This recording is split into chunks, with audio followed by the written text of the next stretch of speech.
Сәлеметсіңдер ме, құрметті оқушылар, біз пайызға байланысты тақырыпты әрі қарай жалғастыратын боламыз. Бүгін санның пайызын, яғни процентін табу тақырыбын меңгеретін боламыз. Санның процентін қалай табамыз? Мысалы, бізге айталық 60-тың 20%-ін тап дейді. 60-тың 20% қанша болады, соны есептеуіміз керек. Ол үшін ереже. Бірінші мына 20%-ті бөлшекпен жазамыз. Сонда 20% тең болады 20 бөлу 100. 100 бен 20-ны қысқартамыз, 20-ға 1, 100-ге 5-тен. Сонда 5-тен 1 деген бөлшек шығады. Бұл бірінші жұмыс. Екінші берілген санды 60-ты осы 5-тен 1-ге көбейтеміз бөлшекке. Сонда 60 бен 5 қысқарады 12. Демек 60-тың 20%-і 12-ге тең болады екен. Міне ереже осындай, құрметті оқушылар. Қазір біз оқулығымыздан 1117 есепті шығарамыз. Сыныпта 30 оқушы бар. Жазып қоямыз, барлығы 30. Осы 30 оқушының 20%-і бақылау жұмысын 5-ке жазады дейді. 5-ке жазғандар 20%. Мына 30 оқушының 20%, әрі қарай 4-ке жазғандар 50%.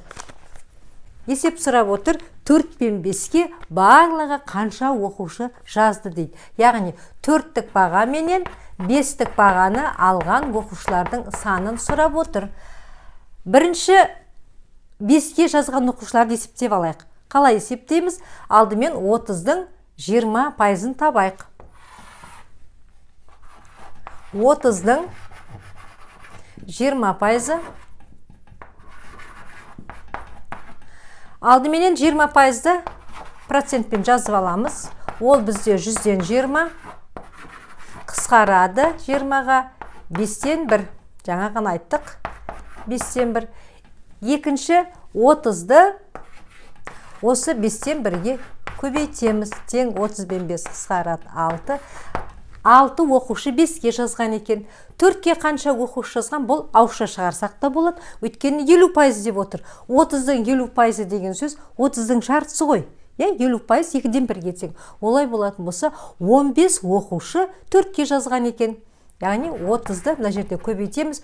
50% деген 100-ден 50, 2-ден 1 қысқартқан кезде 15. 5-ке жазған 6, 4-ке жазған 15, екеуін қосамыз. Сонда 21 оқушы 4 пен 5-ке жазған екен бақылау жұмысын. Әр қарай келесі есеп, енді В деңгейден есептер шығаратын боламыз. Номері 1125. Тік төртбұрыштың ені 6 см. Бізге тік төртбұрыш берілген. Ені 6 см дейді. Ұзындығы одан 75%-ке ұзын. Мына 6-дан 75%-ке ұзын. Есеп осы тік төртбұрыштың ауданын сұрап отыр. Біз ауданды білеміз, ұзындық пен еннің көбейтіндісі. Ал бізде ені белгілі, бірақ ұзындығы жоқ. Ұзындығын табу үшін 6-ның 75%-ін тауып аламыз. Содан кейін 6-ға сол ұзындықты қосамыз. Яғни 6-ның 75%-ын тауып алайық.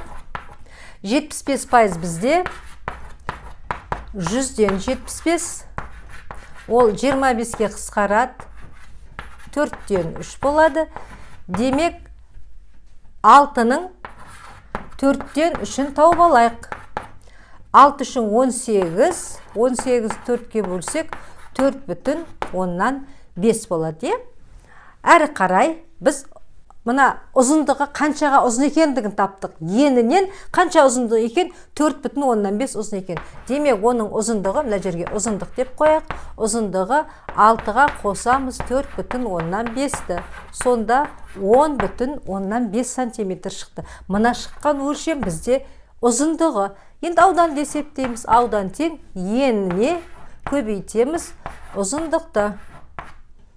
Тең 10,5-ті 6-ға көбейткен кезде бізде 63 шығады. Мінеке есептің жауабы, ауданы 63 сантиметр квадратқа тең екен. Келесі есеп бізде 1128. Ауылдағы 620 үйдің 80%-ында ит бар дейді. Яғни бізде есептің шарты бойынша барлығы 620 үй бар. Сол үйдің 80%-ында ит бар. Ит деп қояйық мына жерге. 80% ит. Әрі қарай 50%-ында мысық бар. Ауылдағы қанша үйде ит те бар, мысық та бар дейді. Яғни иті де бар үй және мысығы да бар үй қанша деп бізден сұрап отыр. Әрі қарай есептейміз. Алдыменен 620-ның 80%-ын табайық. 100-ден 80 дедік қой, мінекей 100-ден 80. 20-ға қысқартамыз. 5-тен 4 болады. Әрі қарай 620 мен 5-ті қысқартамыз. 5-ке 1, 124. Сонда бізде 496 шығады. Бұл 496 бізде ит. Енді мысық 620-ның 50%-ы жартысы ғой. 620-ның енді 50% деген сөз 2-ден 1. 2-ден 1, ол деген сөз 310. Енді 496-ға қосамыз 310-ды. Сонда бізде шығады 806. Ал қараймыз, ит пен мысығы бар үйдің саны 806. Ал үйдің саны қанша жалпы? Барлығы 620. Бұның ішінде иті де мысығы да араласып кетті ғой. Өткенде жиындар тақырыбын өттік қой, 3-ші тоқсанның соңында. Енді мына 806-дан азайтамыз 620. Сонда 186 болады. Демек 186 үйде ит те мысық та бар екен. Біздегі жауап осы 186. Мінекей, құрметті оқушылар, біздің санның процентін табуға арналған есептеріміз осындай. Оқулықтағы есептердің барлығын осы типте шығаруға болады. Келесі сабақ енді проценті бойынша санды табуға арналады. Біздің арнамызға тіркеле отырып, өздерің пікірлеріңді қалдырыңдар және міндетті түрде қоңыраушаны басып, сабақты достарыңмен, сыныптастарыңмен бөлуді ұмытпаймыз. Келесі сабақта кездескенше.